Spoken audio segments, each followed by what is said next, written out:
రాజరత్న మండల కేంద్రంలోని దేగామ సెక్టర్లో ICDS both project supervisor Pramila ఆధ్వర్యంలో పోషణ్ మాసం కార్యక్రమాలు దేగామ అంగన్వాడీ సెక్టర్లో జరిగాయి. మండలంలోని ఫస్ట్ సెంటర్లో శుక్రవారం నాడు పోషణ్ మాసం కార్యక్రమంలో అంగన్వాడీ టీచర్ చంద్రకళ మాట్లాడుతూ తల్లులకు, కిషోరి బాలికలు, గర్భిణీ బాలింతలకు అవగాహన కల్పించడం జరిగింది. పోషక్ మాసం కార్యక్రమంలో అంగన్వాడీ టీచర్లు, ఆయమ్మలు, ఆశా వర్కర్లు, హెల్త్ డిపార్ట్మెంట్లు, గర్భిణీ బాలింతలు, కిషోర బాలికలు, తల్లులు, పిల్లలు పాల్గొన్నారు. ఏ సీజన్ లో ఏ పోషకాలు ఉంటాయి, ఏ పండు తినాలి. ఇప్పుడు సీతాఫలాలు వస్తాయి, కొందరు అయ్యో వాతమ మోకాలు వస్తాయి, అది వస్తాయి. కానీ సీతాఫలం ఎంతో బలం, అందులో కూడా మంచి ఐరన్, మంచి విటమిన్స్ ఉంటాయి సీతాఫలం. కానీ కొందరు తినరు, ఏమంటారు అంటే వాతం అనుకుంటారు.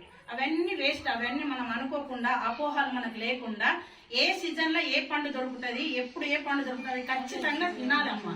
గర్భిణీ స్త్రీలైనా, బాలింతలైనా, ఇప్పుడు పిల్లలకైనా తినబెట్టాలా. సర్ది అవుతుందని సీతాఫలాలు పిల్లలకు